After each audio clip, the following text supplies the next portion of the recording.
This is Wickett on Wisconsin. My name's Mike Wickett. After 10 years in Milwaukee talking sports, I took a bit of a break, but now I'm back and here to talk about the Packers, the Bucks, the Brewers, and more with you. And now inside the Koss Headphone Studios, this is Wickett on Wisconsin with me, Mike Wickett. Well, that was a lot closer ball game than it really needed to be. Thank you for joining me right after the Packers' 30-16 win over the Philadelphia Eagles, the game of the week, the Nance game, the Tony Romo game, and a game that, again, was a lot closer than it really had to be. And maybe that's me. Like, if you're familiar with me and my work, and you have maybe listened to the podcast, or you listened to me when I was on the radio in Milwaukee, or you see me on social media making predictions, oftentimes there's something called the Wickett jinx. For whatever reason, whenever I say something, the opposite tends to happen in a prediction form. And when it was 23-3, I threw this out there. It's 23-3, but it feels like it is 43-3. And then the Eagles scored 2 touchdowns in like 30 seconds or whatever that ridiculous stretch was. And I thought, boy, Wickett, you just threw karma right out there, didn't you? You just decided that was going to be it. We're going to go ahead and just toss this into the wind and see what happens. And then, boom, the 2 scores, and they had the ball back. And I don't understand a lot. Now, this game, the Packers get the win, and that's really what the most important thing in all of this is, right, is that the Packers got themselves another W. They keep pace with the Saints in the NFC playoff race to get the number 1 seed, to get that bye. Remember, only one team gets the bye all year in both the AFC and the NFC, just the 1 seed, unless COVID forces an 8th playoff team into the format, and then you'll have, no team gets a bye. But we'll worry about that when we get there, because we still got a long way to go. This is week 13? Yeah, this is week 13. So this game had a bunch of storylines in it. And the first storyline is up until about 9 minutes to go, whatever it was in the fourth quarter, Green Bay had total control of this game. Philly stinks. I mean, if you've watched Philadelphia play at all this year, you know they're not very good, and a lot of that falls on the fact that Carson Wentz is having a terrible year and has regressed. Some people joke that something has broke Carson Wentz's ability to play football, whatever the case is. But Carson Wentz isn't the same quarterback that has shown MVP form, and I don't know what it is. Maybe it's the coordinator thing. Maybe it's a personnel thing. Maybe something has got to him mentally. Regardless, Philly stinks. And it's not just Wentz. I mean, it starts and ends with the quarterback for often, but it's not just Carson Wentz. I mean, that team has problems on the offensive line. That leads to Carson Wentz being terrible. That team has been decimated by injury at the weapons spot on the offense, on the wide receiver front. That team has there's just something not right about Philadelphia. And if you watch them play all year, you understand. And Green Bay controlled that. As a good team should, they controlled this football game. The score wouldn't have been 23-3 when all of a sudden Philly was going to make it a game. And I say this because, again, Green Bay controlled that game. They played a fantastic game, except for 2 drives, up until the point of which it became a game. Their opening drive in the first quarter and their opening drive in the third quarter. That, other than those 2 drives, up to the point when Philly decided to make it a game, or when Green Bay said, we're going to cash this in, we're going home, we're going to move on to our next opponent, up to that point, Green Bay had played a darn good football game. Nearly a flawless football game. Aaron was great. Devontae was great. Aaron's 400th touchdown pass. I mean, all those things, right? All those things had happened. And they were flat out dominating Philadelphia. Defensively, they were getting to Wentz. I mean, we heard all these talks, all these discussions all week about Jalen Hurts coming in, and I was wondering when it was going to happen. Now, more on that in a second, but they pressured Wentz. They bottled up Sanders. They bottled up Boston Scott for the most part. The wide receivers, I think it was like they had 1 completion to a wide receiver in the first half, and that was to Greg Ward. I think that's the stat that I heard. Regardless, Green Bay had dominated both sides of the football. And you don't often get to say that in a football game this year. Usually they have trouble putting together a complete game. They didn't put together a complete game. They put together a complete 3 quarters, and then midway through the 4th quarter, everything kind of changed. I don't know if, and I don't like the overreaction from a lot of people, because a lot of it, of course, was, well, this team stinks, this team can't win the championship, this team can't play for 4 quarters. They were in complete control of this one, and it's Philadelphia. They, again, just like last week, took their foot off the gas. You know, the Bears suck, and I think Philadelphia sucks. And I don't know if they've played each other at all this year, or if they're going to play each other this year. They probably should. I think it's the division thing. But that's a terrible football game to watch. Both teams suck. But Green Bay handled this one. But for whatever reason, when Jalen Hurts came in, and it was the 4th and 18 play that everybody's going to be talking about, when Green Bay, and going up against this rookie, let him kind of do his thing. He's a lot more mobile than Carson Wentz. We haven't seen him. I don't know how much game film they watch on him, but Green Bay sitting back in their zone coverage, not the most aggressive pass rush. He floated out to the right. He was rushing to the right, and he hit a wide receiver in the end zone. Twitter blew up. Rightfully so, Twitter blew up. 4th and 18, you should be able to get a rookie quarterback to make a mistake or at least hold serve and get the football back. But Twitter blew up. And I thought, all right, everybody calm down. And then this is when it got really confusing to me, all right? I want to see if I can find the exact, I want to see if I can pull this up on my laptop. I want to see if I can find the exact sequence of plays that Green Bay called in the 4th quarter that I don't understand, okay? I don't get, I don't have them up in front of me. I'll find it. But what I don't understand is that in that 4th quarter, for whatever reason, Green Bay, okay, here we go. I got it right here. After the touchdown, Green Bay comes out, all right?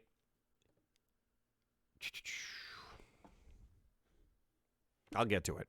It's not loading correctly. But I can remember it in my head, I think. After the touchdown, Green Bay comes out and throws the football. I don't get that. I don't understand that. I don't get why you come out of that and you're going to all of a sudden decide we're going to throw the football. Made very little sense to me. You know, that Rodgers threw the ball right. Then there was a delay of game penalty. Then there was an incomplete pass down to MVS. Then there was an incomplete pass to Equinemius St. Brown. You got 7.5 minutes and a 7-point lead. What are you doing throwing the football in that situation? Didn't quite understand why in the world that was happening. That was after the punt return touchdown. So at that point, I'm thinking, what's happening here? Now, eventually things got to the right place, and you saw the Aaron Jones 77-yard run, which is what they should have been doing as soon as Philadelphia scored that 4th and 18 touchdown. As soon as that happened, it should have been, all right, we got to milk some clock. We got a good ground game. Philly had bottled up Aaron Jones. Before that 77-yard run, Aaron Jones only had 53 yards on the ground. Like, it wasn't like Green Bay was churning out yards. They were winning because Aaron Rodgers is having an MVP caliber year. In my estimation, he's the most valuable player in the National Football League this year. But up until that 77-yard run, Philly had actually done well on the ground stopping Aaron Jones and Jamal Williams. And then the 77-yard run was the dagger. But what was Green Bay doing up until the point when they said, we're going to commit to the run to either eat up all of your timeouts or eat up all of the clock? That made absolutely zero sense to me whatsoever. Now, I'm not a guy who knows how to call plays in the National Football League. I'm not one of these guys that comes on and sits in front of a microphone and says, I could coach a team to 3 wins, or I could coach a team to 8-8. That's not a thing, all right? I don't know how to coach any better than Matt LaFleur, all right? I don't know how to call plays. I don't know how to design plays, but I just think that it's a common philosophy. And I know if Rodgers connects with EQ or Rodgers connects with MVS, then Wickett, you have no ground to stand on. You're right about that. But Philly could smell blood in the water, and Philly was playing aggressive, and Philly was getting to Aaron Rodgers. We hadn't seen that for actually most of the season, but we hadn't seen most of that, or haven't seen that mostly this, in this game. And then they were. And that's when those throws become tougher. That's when Aaron is trying to make a throw when somebody's on his leg. And that one was to MVS or EQ, and he couldn't come up with it. Like, it just didn't make a whole lot of sense to be throwing the ball in those situations. Luckily for Green Bay, they were playing a craptastic team. Like, let's say this was Kansas City, or this was Pittsburgh, or this was New Orleans, or whoever you think is really good. Giving really good teams more opportunities doesn't seem like a winning strategy in my mind in the National Football League, especially if you're trying to keep pace with the team in the playoff race, especially if you're trying to get home field, especially if you're trying to win a Super Bowl. It just doesn't seem like it's a smart move to say, all right, we know we have this really good running back here. We got two of them that are really good. We got to churn some clock. Let's have Aaron throw 5 out of 6 plays. And the one running play they did have in those 2 3 and outs, Aaron Jones ran out of bounds. Come on, man. Like, I'm a dude on the couch, and I know I'm not on the field playing. I understand that. But I'm a dude on the couch. That's got to be ingrained in people's minds. Don't run out of bounds. We got to get this clock turning, especially when Philly finally showed life. Like, you could feel it. The momentum. Some people don't believe in momentum. I truly do believe in momentum. It was like Philly was getting off the map. You know, Chris Long, who used to play for the Eagles, tweeted out that Undertaker gif where he pops up out of the coffin like they're not dead yet, because they weren't dead yet. And Jalen Hurts had injected some life into that football team, and getting to Aaron Rodgers and getting the punt return that injected life into that football team. And Green Bay didn't seem to know what to do to stop it. And that can bite you in the playoffs. That can bite you when you get into a big game. This was not a big game. They lose this game, so what? I'm mad, you're mad, big deal, we're all mad, but they still have, 4 more games still to play, weeks 14, 15, 16, and 17. But if that happens against one of the good teams, let's say it's Kyler Murray, how many extra chances do you want to give Kyler Murray and that Arizona offense? I don't think Arizona's a Super Bowl contender yet. I think they will be. I think Kyler's great. DeAndre Hopkins is great. Cliff Kingsbury is turning out to be a pretty good NFL coach. I know they're not. I don't know what they did today. I only watched Green Bay. I didn't watch Red Zone the second half of the day. But if you give Kyler Murray and DeAndre Hopkins and Christian Kirk and Kenyon Drake and all those guys extra chances, they're going to perform better than Jalen Hurts and Greg Ward. I think that's pretty fair to say, right? Right? So, man, it made me really, really angry, and I'm glad that they finally did give the ball to Aaron Jones, and it finally did work. And how cool was it to see that run where you got David Bakhtiari. Now, Jones is making some nifty moves, allowing the big man to get out in front of him. MVS is with him, and that was the convoy escorting Aaron Jones all the way to the end zone. Like, that was so cool to see. You had the big man Bakhtiari, who, probably is going to be out of breath for a while. You had Marquez Valdez-Scantling, who we will talk about. MVS leading the way all the way down the field. Devontae was there. I mean, it was a true convoy escorting Aaron Jones down the field for the Wayne Larrivee 77-yard touchdown run, the dagger to seal the win for Green Bay. All right? So that's where I'm at on this game. It was a lot. There were a lot of storylines.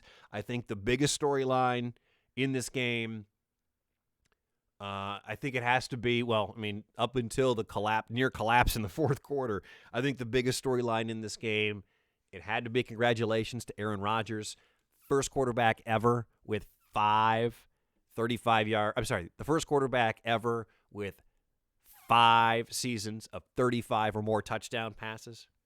No one's ever done that before. Now, Brady is going to get to that point, I believe. I think he's 7 away, but he's done it 4 times. And I believe Breeze is close, but I'm not sure if he's going to get there after the time that he has missed and probably will miss.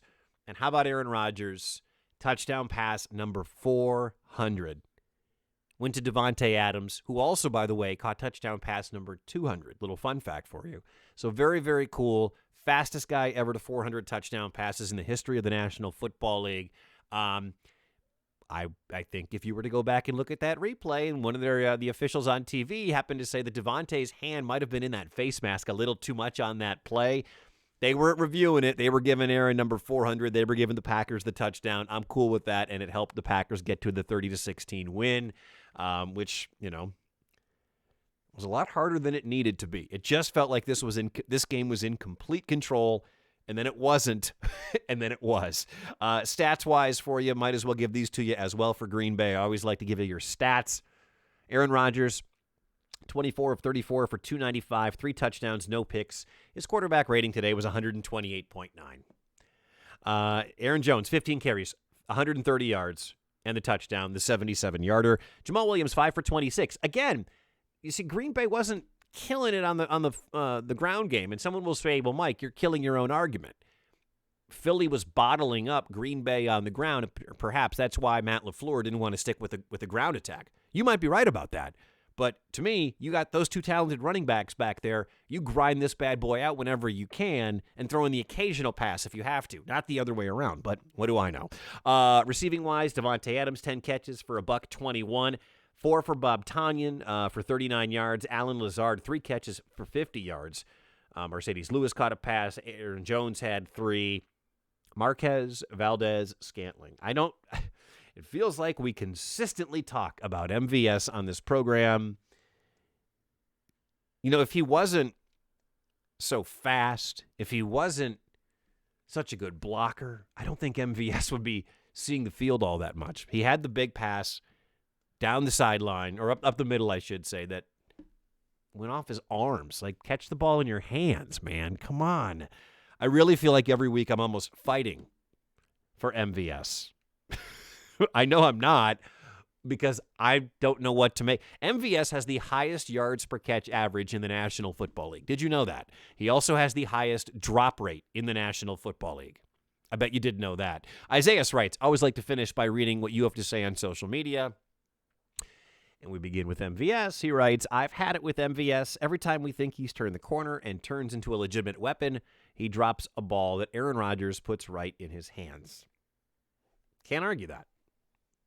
And I think this is going to be who MVS is. I don't know if MVS is on the roster next year, because I don't know if Green Bay, I feel like Green Bay is going to know what they have. I mean, you know what they have. I know what they have. Can they find somebody else to replace him? Now, I'm sick of the Chase Claypool, T. Higgins, all the, draft revisionist tough guys. It's a dead topic. Just let it go. All right? Just let it go. Jay says on Twitter at Mike Wickett, horrible play calling at the end of the game again. I keep looking to see if Mike McCarthy is on the sideline. I didn't understand it either. Until the Jones TD run, I was about to lose my mind. Let's see here. Jeremy Klang on Twitter writes at Mike Wickett, this is about the play calling. They ran and threw sideways and then chucked it deep. I don't get it either. Yeah, pretty much. Yeah. Gerald writes on Twitter at Mike Wickett, man, it's time to part ways with St. Brown. He's camped on this roster, taking up a spot for far too long. I don't expect a lot out of EQ, and you're not going to get rid of guys right now. I mean, they signed Tavon Austin to be the gadget guy, to be the return guy. He's got to get acclimated before he could actually play. I know he was inactive for this one today. Actually, I'm not even sure if he was allowed to join the team because of COVID protocol, but I'm not 100% sure about that. Regardless, he didn't play. He was inactive, and maybe he is down the road. We shall find out. But you're not cutting guys who aren't hurt right now, especially weapons for Aaron who know the system. It's a roller coaster with MVS. And EQ, I have such low expectations. Not that I think he's bad. I just think that he's not a big part of the offense. So anything you get out of Equinemius St. Brown, in my mind, that's a win. And I feel like I have to say the same thing about MVS. Aaron's going to give him more chances. Aaron likes him. Just sometimes he gives you that look. You know how they show him, like, at the end of a play that MVS drops or blows or whatever? And I don't even care about the fumble against Indy. That was the first lost fumble that MVS had in 42 career games. Like, he's never lost a fumble. The joke is you can't fumble a ball you don't catch. Now, that's true. But whenever MVS makes a boneheaded play, a drop pass or whatever, they always go to Aaron, and he has that side-eye look, like, am I going to keep throwing to this guy? Am I going to keep throwing to this guy? And he's going to keep throwing to him. He's going to keep throwing to him. Devontae was fantastic. Lazard was good. Packers win. They get the victory, 30-16, the final score. They beat the Philadelphia Eagles. And, I don't know what else you want to take away. This is another game they should have won. They did win. They're now 9-3. These are games they're supposed to beat Philly. They were supposed to beat Chicago. They're supposed to win these games. And they did. And they're now 9-3. They kept pace with the New Orleans Saints for that number 1 seed in the playoffs in the NFC. I don't even know if they really want the number 1 seed, but they are, keeping pace for the number 1 seed. I do believe that Green Bay would rather go to New Orleans because I know Aaron Rodgers likes to play in the warm dome.